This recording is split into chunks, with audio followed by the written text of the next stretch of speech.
Hi guys, Ingenium here. Thought I'd just make a quick update on the W203 since I've not made some videos on this in a while.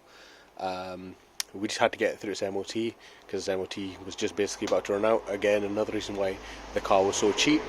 So I'll just go around what I've done and what the garage did as well, or the mechanic did to get it through an MOT, because I kind of ran out of time as well. But we'll go over that, see what kind of costs were as well, and then we'll tell you what's happening with that.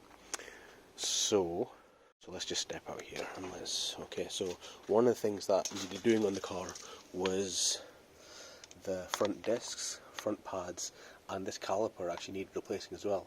I'm not sure if it was the previous mechanic or who, but these two holes here, they have like the little slot pins to hold the pads in, they were missing, completely missing, and I think because they were completely missing or somebody put them in wrong, it elongated these holes, so we did a new caliper. That was fairly expensive. I'm not exactly sure how much that was, but that did need replaced. But because the pads weren't being held in properly, the pads were shot in the front as well, and these discs were absolutely mangled, so that was a bit of a pain. The discs, I'm not sure what company these are, but I bought the Brembo pads. They were about £40–45 off Amazon Prime. I actually did buy Brembo discs, and they're actually in the house, but I didn't get a chance to fit them. But so the mechanic fitted the front discs and pads, although I would have preferred to do that. But that has been done for the MOT as well, so that's kind of good. It actually brakes how it should now. This has got the Sports Evolution package on it as well, so it's got 345mm discs, and it's got 4-pot pistons on the front as well, so it does brake really well. So that was one of the things that needed doing. The second thing that needed doing was on both sides. It was missing. That's not going to turn on now. What's the door? There we go. Will it work now? We'll lock it. Unlock it. There we go. The fog lights. The fog lights weren't working. So I put some Osram H7 night breakers in there. I know it doesn't need anything that overkill, but the fog lights actually do come on when you're turning in the car. So if you turn left, the left fog light comes on. If you turn right, the right fog light comes on. So I thought I'd put something in that is a little bit better. This has got blue LED side light bulbs, which I do quite like. I actually did buy some 9006 bulbs for here, but they didn't seem to fit, which is a shame. They were LED ones, so they were going to be blue to match the side lights, but they didn't fit, unfortunately. Oh, keep the camera straight if we can. So around the back here, I personally replaced the discs and pads. The discs and pads were shot in the rear as well. The slide pins were actually on this one, but the pads were very, very low, and the discs had a massive lip on them. So I put in Brembo rear pads, and I think these were Techstar rear discs. I think Techstar is OEM on Mercedes. It is on Porsches, I'm sure.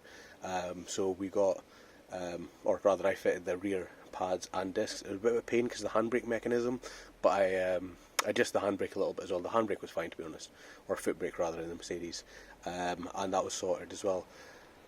The other thing that I did was, not on this side because I don't fit tyres like that, but I've put Goodyear GSD or Goodyear Eagle F1 GSD3 tyres on the other side. I know there's some older kind of Goodyears, but I found two that were new in the size that I needed, so I thought fantastic, and they were fairly cheap as well. I think they were maybe £60 each. So me personally, I prefer to run matched axles. Like on an axle, I'd rather have the same tyre on both sides, and I don't really like having different tyres on the front and back. I mean, it's not too bad, but having different tyres on the same axle is usually a no-no.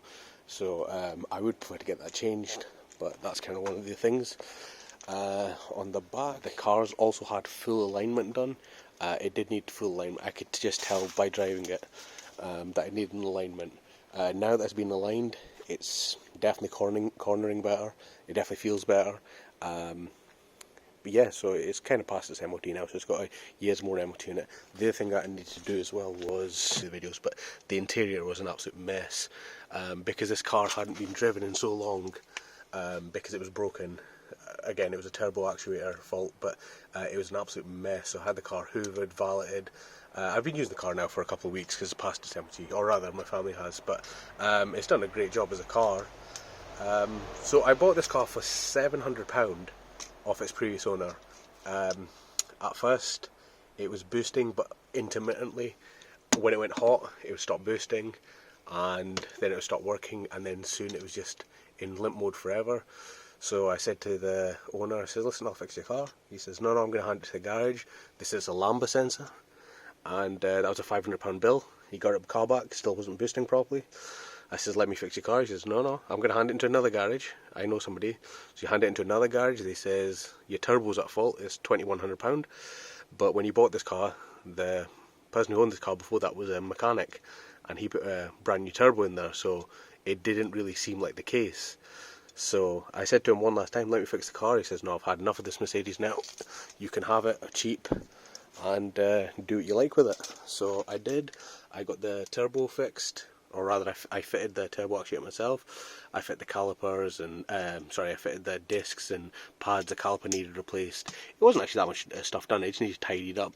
On the inside, the glove box is missing. I still actually have the glove box, but that needs fitted. And this thing here, I'll see if I can get a better angle. This thing here, this stupid armrest, that needs put back on as well. But the inside was a mess because obviously it hadn't been used. Engine covers and engine parts were in here, and it was just a bit of a mess. But now it's cleaned up, it's actually in really, really good nick. I mean, look at the leather, it's not even cracked, it's still soft, it's still supple, it's still very nice leather actually, considering the age of the car, 14 years old. Still a very nice car, still very quick. But I don't really trust Mercedes, especially older ones. And I fixed the car up, and I said to the owner, I've seen something that I like, what do you think? So I let the owner see the car, let him drive the car, and he says, this was lovely, it reminds me why I bought this car, I love this car very much. I said, well, you can have it back, if you give me a good price for it. He says, yeah, fair enough. He goes, don't rip me off, and obviously I didn't. I gave him a very fair price. I don't think I actually made any money in this car at all, but it was a really good feeling fixing this car back up. Getting it back to a usable state, where it's actually a really nice car. It's only got 110,000 miles on it, but with the money that I sold this back to the previous owner with, I could buy something else, and I'll do an introduction for that on the channel soon, why I bought it and some quirks and features, and we'll get to work on that. The good thing about this car, as I said to the owner as well, is like I would like to maintain this car, do oil changes, simple fixes and things like that, and he completely agreed. He goes, yeah, no problem. He goes, I can help you do that. So hopefully I'll have more DIYs to come with this car, because it is kind of staying with somebody I know, and that'll be good for the channel, and it'll be good for the car as well, I hope. Hopefully I can get him some cheap maintenance. Hopefully we can make more videos with this car, and hopefully I still get to drive it, because it is a very, very nice car to drive. But yeah, so the W203 will be going soon, next week or two, and I'll be sad to see it go, but at the same time, Mercedes have a lot of problems with them, don't they? And I don't want to stick around and get an expensive Mercedes-Benz fix, although I have spent a lot of money on this car to fix it up to a good standard, but that's because it was neglected, but that's something else. Anyway, I'll see you soon. Bye.